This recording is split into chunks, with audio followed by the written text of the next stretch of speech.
तो इस प्रकार प्रिय विद्यार्थियों, हमने पहले जो बिंदु में भक्ति काव्य के संबंध में पढ़ा, सूरदास के भक्ति का स्वरूप किस तरह से था, पुष्टि मार्ग से प्रभावित भक्ति थी, निर्गुण भक्ति थी, सगुण भक्ति थी, जितने भी प्रकार की भक्ति का एक सामान्य परिचय था वो हमने पहले पॉइंट में दे दिया गया। अब हमारा जो दूसरा मुख्य बिंदु है, सूर के काव्य में श्रृंगार वर्णन, यानी सूर के काव्य में श्रृंगार की क्या महत्वपूर्ण स्थान है, क्योंकि ये श्रृंगार सम्राट कवि भी कहे जाते हैं। यद्यपि श्रृंगार रीति काल का मूल विषय रहा है, लेकिन भक्ति काल में भी श्रृंगार का भक्ति स्वरूप में उसका सुंदर स्थान रहा है। तो सूर के काव्य में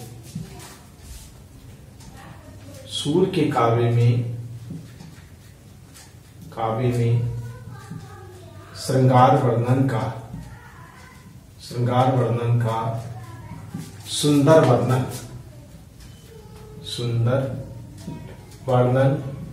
सुंदर वर्णन देखने को मिलता है। यानी सूर के काव्य में श्रृंगार वर्णन का सुंदर वर्णन देखने को मिलता है। सूर ने कृष्ण भक्ति में कृष्ण के रूप सौंदर्य से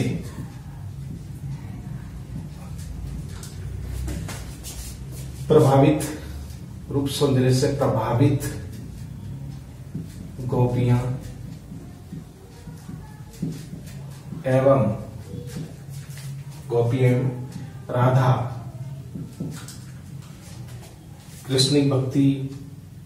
सूर ने कृष्ण भक्ति में कृष्ण के रूप सौंदर्य से प्रभावित गोपियां और राधा को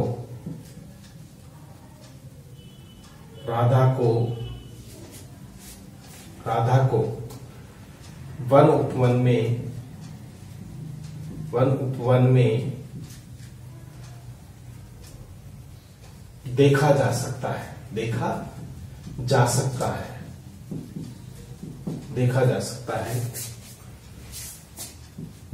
गोपियां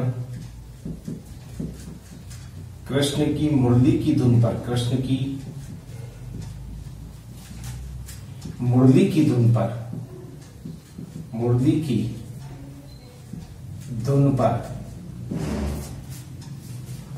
पर तेजी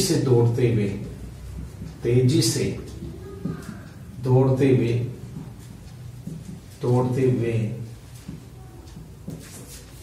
कृष्ण के पास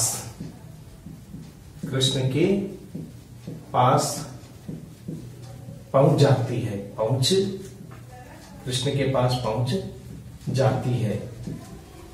यानी कि उनकी जो धुन सुनाई पड़ती है तो उसी धुन पर वो चल देती है, मिलने के लिए कृष्ण के पास पहुंच जाती है। कृष्ण को देखकर वे आनंद विभोर हो जाती है।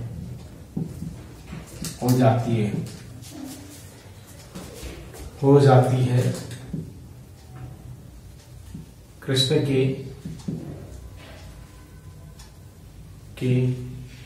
मुख को देखकर वे मंद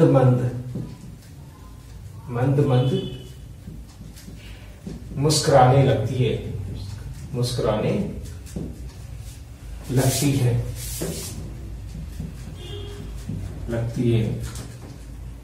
कभी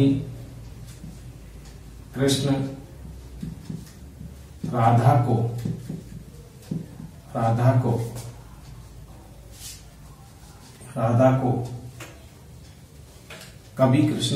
को ललचाते हैं।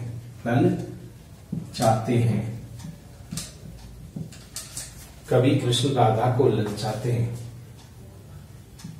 कभी अपने मित्रों के साथ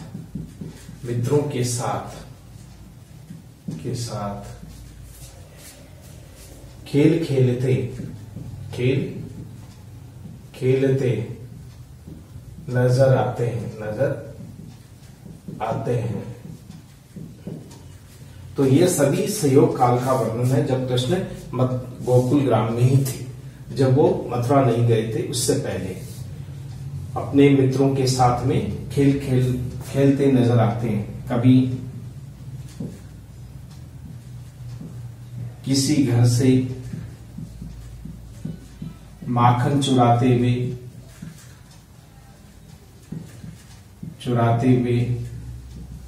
पकड़े जाते हैं।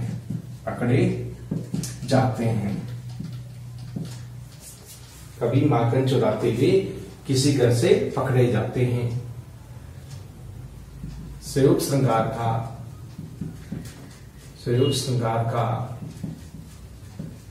आकर्षक वर्णन काव्य में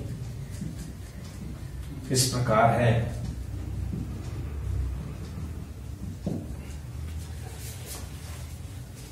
तो इस प्रकार है, उदाहरण देखिए। मिली शाम ही हंस सुता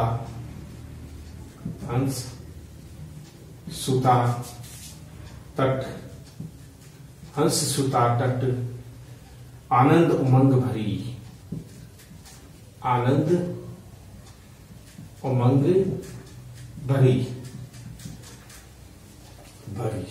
सूर्य शाम को मिली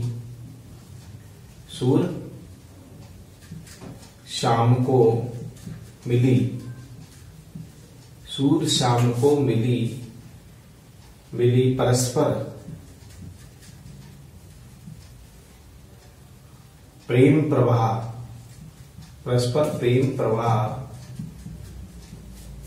प्रवाह ढरी।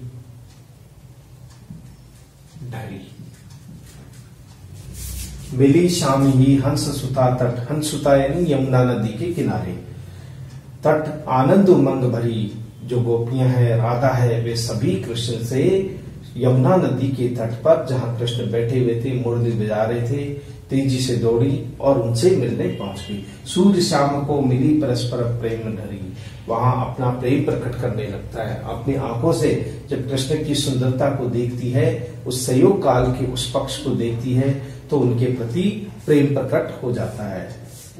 तो प्रेम प्रवाह, प्रेम में बहने लगती है, वो प्रेम में बहने लगती है। कृष्ण का वह रूप उनके मन को भा जाता है। तो इस प्रकार इस संयोग वर्णन में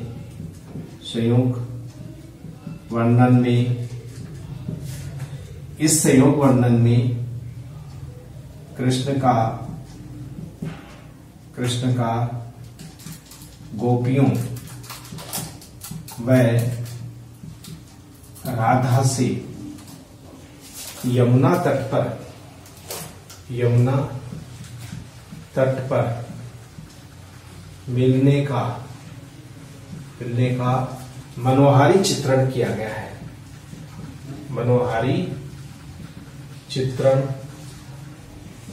किया गया है। किया गया है। संयोग वर्णन में कृष्ण की गोपियों व राधा से यमुना तट पर मिलने का मनोहारी चित्रण किया गया है। मनोहारी रूप इसमें देखा जा सकता है संयोग श्रृंगार में। इसी प्रकार वियोग श्रृंगार का मर्म स्पर्शी चित्रण सबसे अधिक भ्रमर गीत काव्य में देखा जा सकता है। देखा जा सकता है। तो इस तरह से यह विरह वेदना है, ये संयोग श्रृंगार है। अब विरह वेदना का जो रूप है वो किस रूप में दिखाई देता है, ये दूसरा पक्ष आएगा इसकी विरह वेदना का। ये हमारा संयोग श्रृंगार वर्णन था।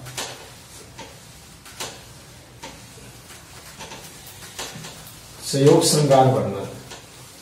अब हमारा आता है वियोग पक्ष। वियोग पक्ष में जहां नायक नायक आपस में अलग हो जाते हैं, तो गोपियां भी किस तरह से अपने वियोग को प्रकट करती है।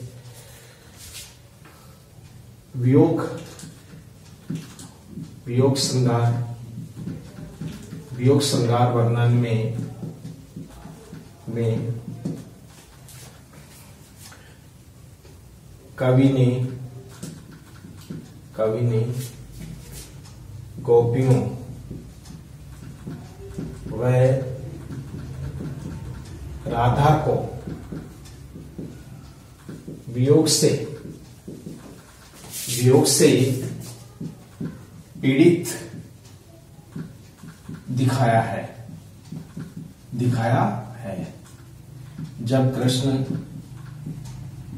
कृष्ण मथुरा चले जाते हैं तो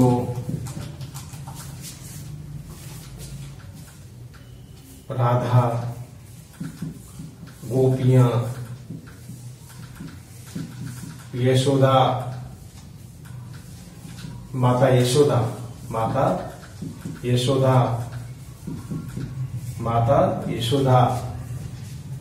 गोकुल ग्राम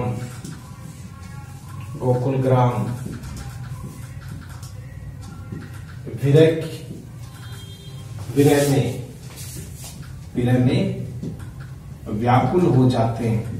में व्याकुल हो जाते हैं। व्याकुल हो जाते हैं पूरी तरह से, यानी कि राधा, गोपियां, माता यशोदा गोकुल ग्राम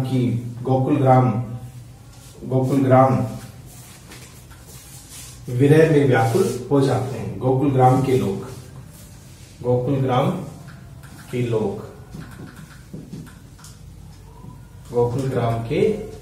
लोग विरह में व्याकुल हो जाते हैं। विरह में वे दिन रात आंसू गिराते रहते हैं।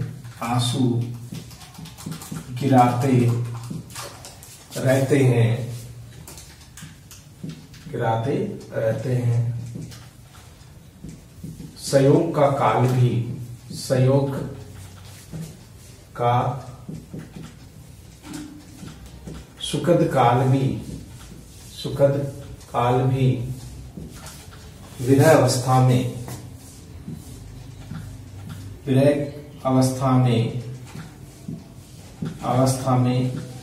कष्टदायी बन जाता है।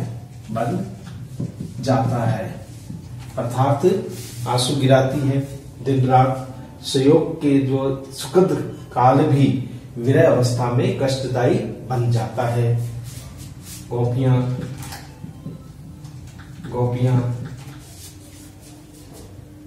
गोपियां कृष्ण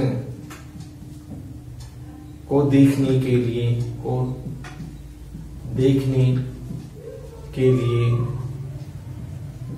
बेचैन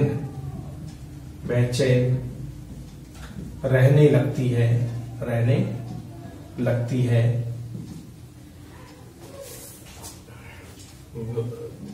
बेचैन रहने लगती है।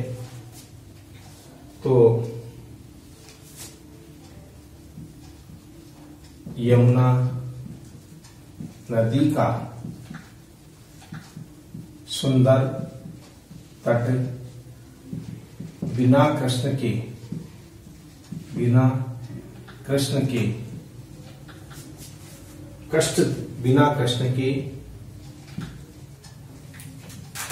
पीड़ा देने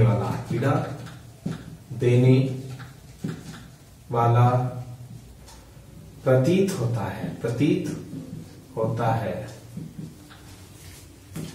चारों तरफ एक बेचैनी नजर आती है, बेचैनी नजर आती है, नजर आती है। चारों तरफ एक बेचैनी नजर आती है। इसका उदाहरण हम इस रूप में देख सकते हैं।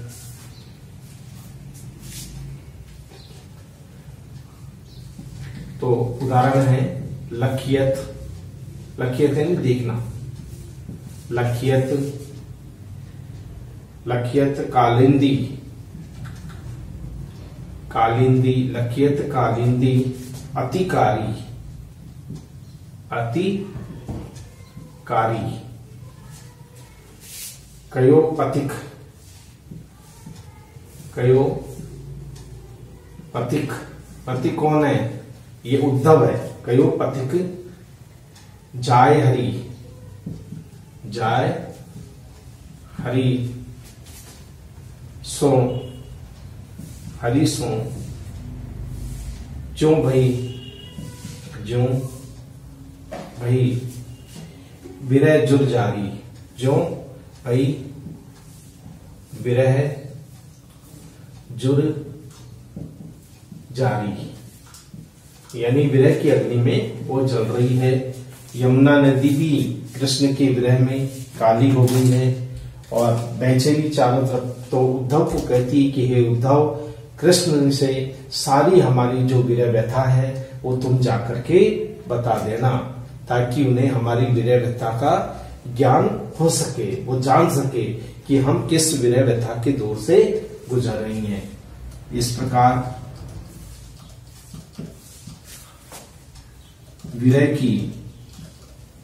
विरह का हृदय स्पर्शी चित्रण सूर ने अपने काव्य में किया है, अपने काव्य में किया है।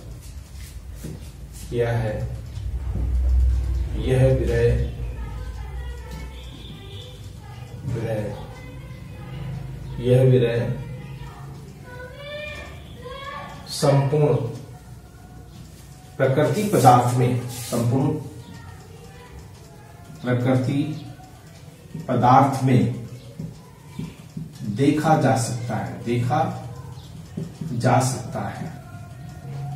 यानी कि सूर ने अपने काव्य में जो विरह वर्णन किया है उसे संपूर्ण प्रकृति पदार्थ में देखा जा सकता है। मानव हृदय में विरह की अनुभूति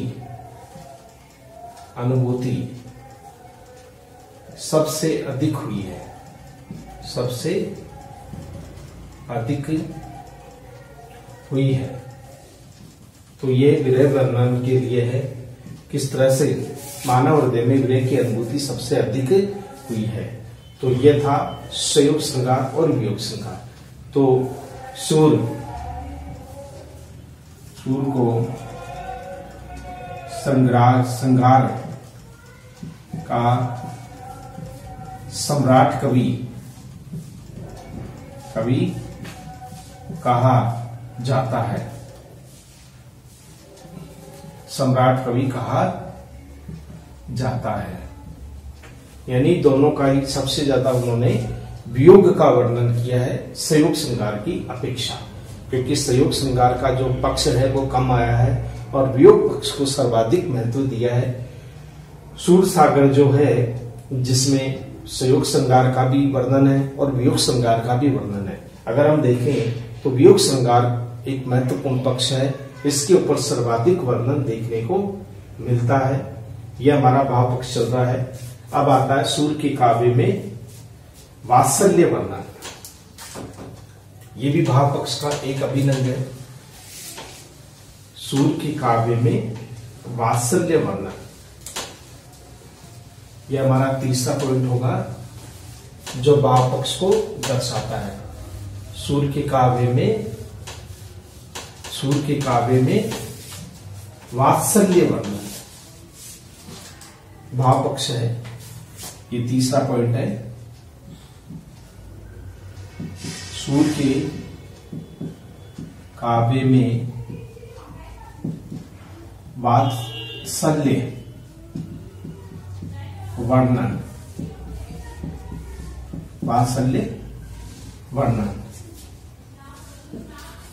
सूर्य के काव्य में वात्सल्य वर्णन।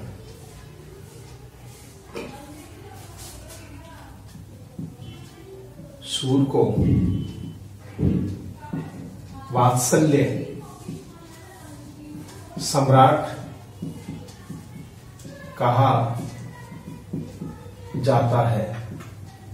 सूर्य को वात्सल्य सम्राट कहा जाता है। इसका मूल कारण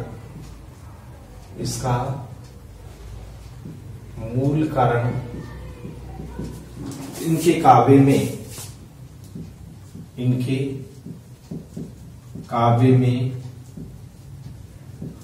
वात्सल्य वर्णन का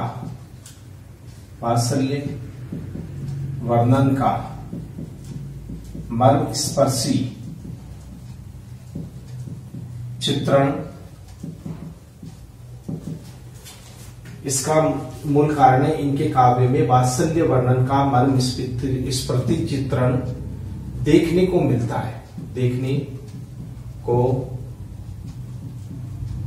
है। माता यशोदा नंद गोकुल ग्राम के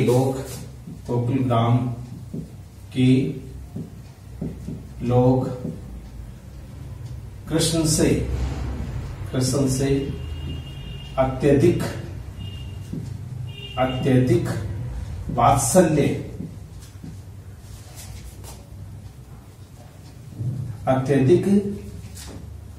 वात्सल्य भाव रखते हैं।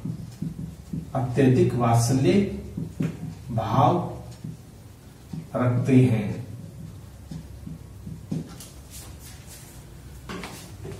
माता यशोदा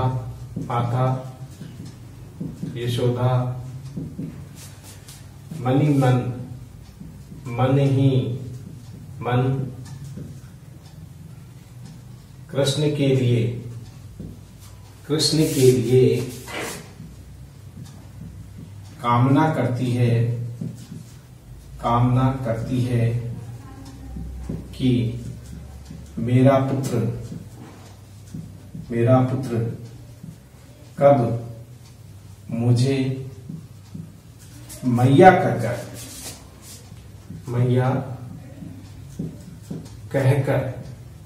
कहकर पुकारेगा। मेरा पुत्र कब मैया कहकर के पुकारेगा। माता यशोदा दिन रात कृष्ण के लालन पोषण में लीन रहती है। घुटनों के बल चलते देखकर माता का हृदय वात्सल्य भाव से भर जाता है। वात्सल्य भाव से भर जाता है। वह कृष्ण को गोदी में लेकर दुलारने लगती है, दुलारने लगती है, दुलारने लगती है। नंद कृष्ण को देखकर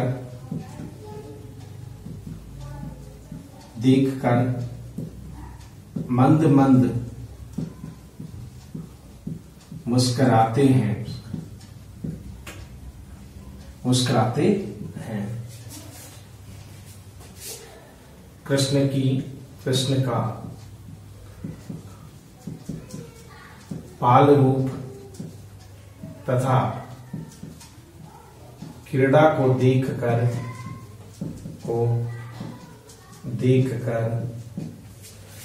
सभी के मन में वात्सल्य भाव का संचार होने लगता है, संचार होने लगता है। कृष्ण के बाल रूप को देख करके सभी के मन में वात्सल्य भाव का संचार होने लगता है। ये उदाहरण हम देख सकते हैं वात्सल्य रस की अनुभूति को। जसोदा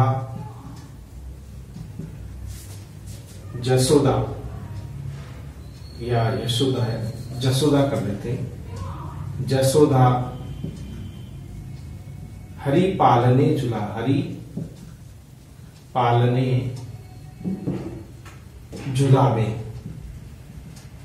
हरि पालने झुलावे, हलरावे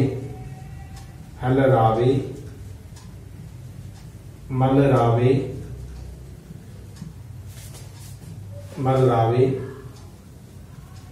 दुलरावे जोई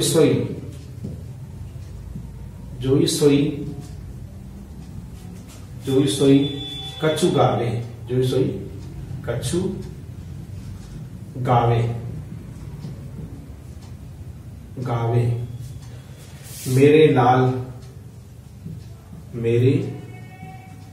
मेरे लाल को आओ निंदिया, मेरे लाल को आओ निंदिया, काहे ने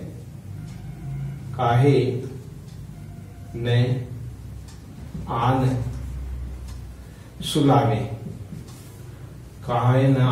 सुलावे, तो माता यशोदा कृष्ण को पालने में झुला रही है, उसे निलाती है, दुलाती है, खिलाती है, सब कुछ अपना प्रेम प्रकट करती है, अपना वात्सल्य प्रकट करती है और मन में कहती है कि अब बच्चा खा लिया, पी लिया, नहा लिया, धो लिया, तो अब इसको सो जाना चाहिए क्योंकि थक गया होगा। तो इसलिए माता बार बार उसके लिए करती है, आह्वानित करती है निंदिया को कि हे नींद तू क्यों नहीं आती है। तो इस प्रकार माता यशोदा कृष्ण का मन बहलाने का प्रयास करती है। इसमें मातृ हृदय का जो रूप है, इस प्रकार इस उदाहरण में माता यशोदा का कृष्ण के प्रति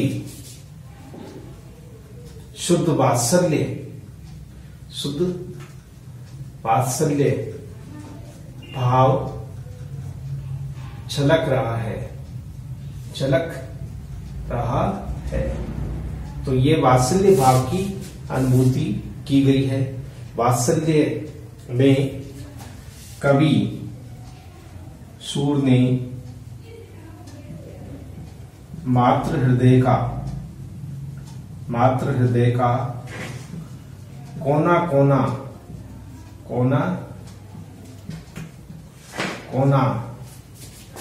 झांक आए हैं।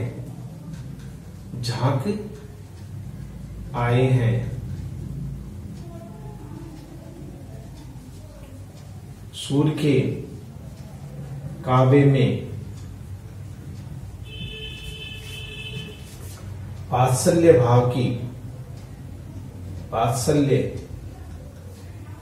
भाव को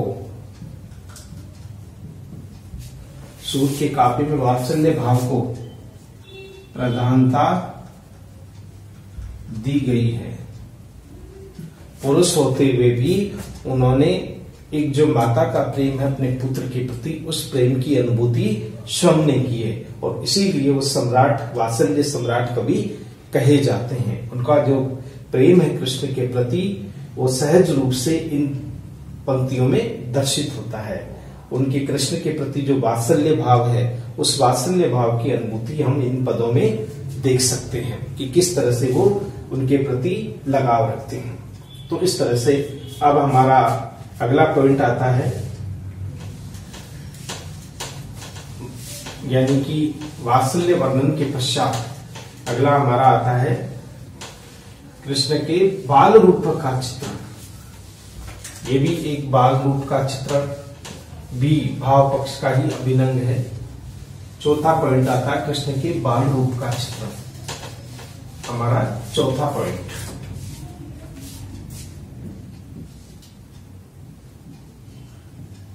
कृष्ण के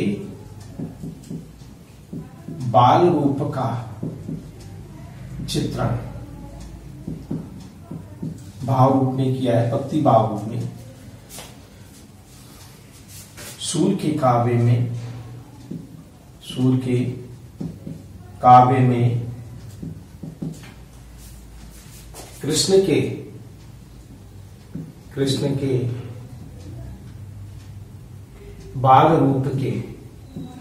बाल रूप के सुंदर चित्र खींचे हैं,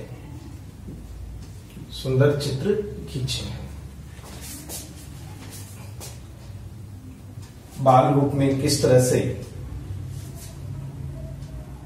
सूर ने कृष्ण का गाय चराना,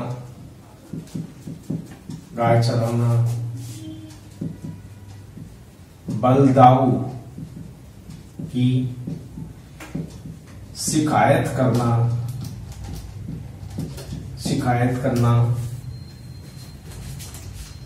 माखन चोरी करना, सखाओं के साथ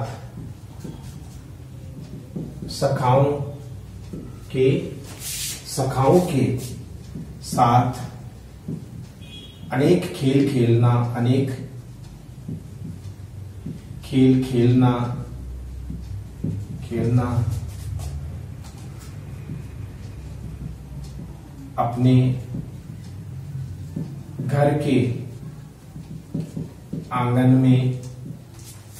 अपने घर के आंगन में रोटी खाते हुए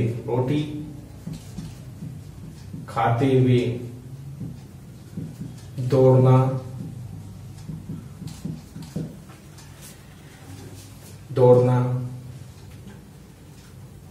रोटी खाते हुए दौड़ना,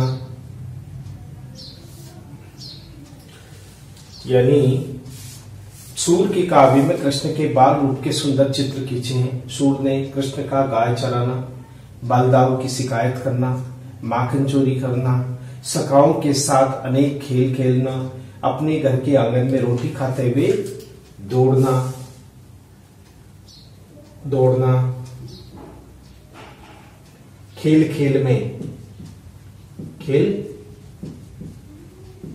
खेल में रूठना,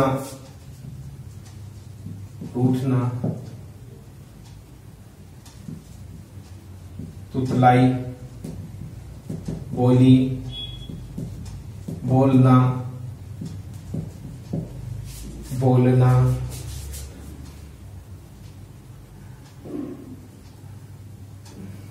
यानी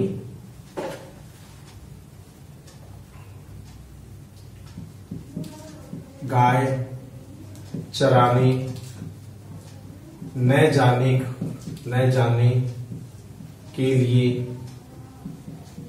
कहना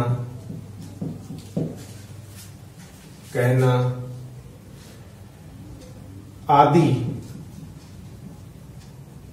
बाल रूप को काव्य में देखा जा सकता है। यानी गाय चराने के लिए, न जाने के लिए कहना, बाल रूप के ये ध्रुव रूप को देखा जा सकता है। कृष्ण की बाल सुलभ चेष्टाएं, कृष्ण की बाल सुलभ चेष्टाएं काव्य में स्थान स्थान पर देखी जा सकती हैं। जो भी उन्होंने अपनी क्रीड़ाएं की है, बाल सुलभ जो वर्णन किया है, ये वर्णन उदाहरण देखिए कृष्ण के बाल रूप में। किस रूप में? मैया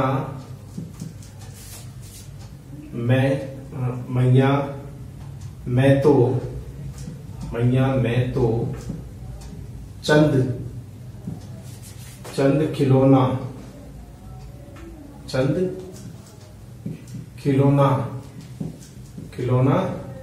ले हो, चंद खिलौना ले हो, यानी लूंगा। माता से कहता है कृष्ण कि मुझे तो चांद रूपी खिलौना चाहिए। चंद जे हो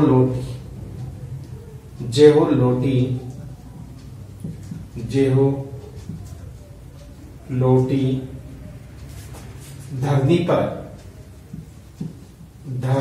पर अब ही तेरी गोद न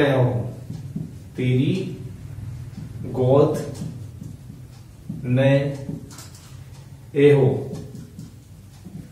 यानी तेरी गोद भी नहीं आऊंगा। सुरभि को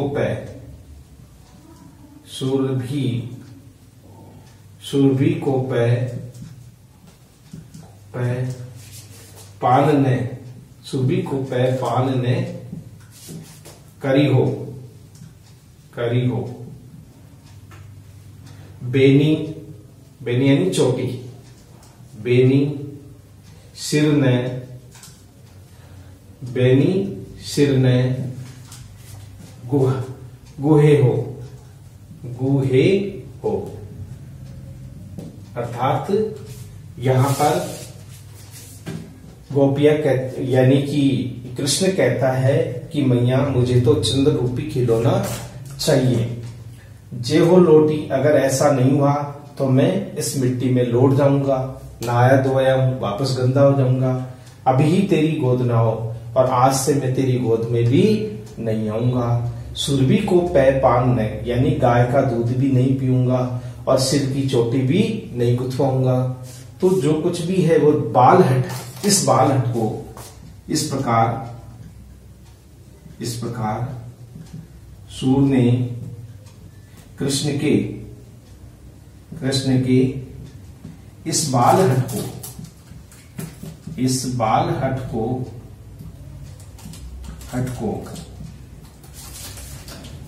हृदय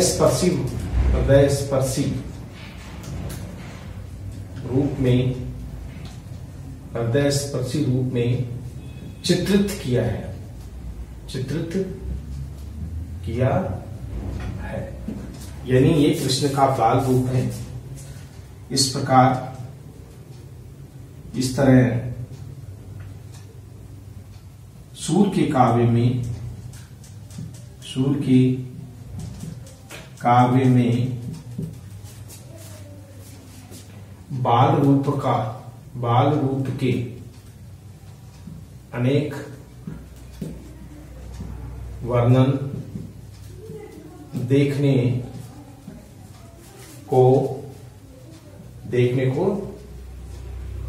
मिलते हैं। ये था कृष्ण के बाल रूप का चित्रण हमारे।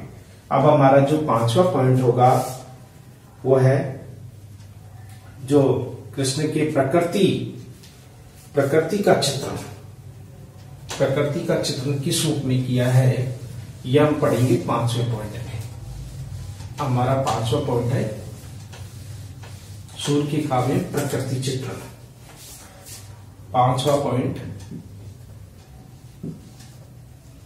सूर्य के काव्य में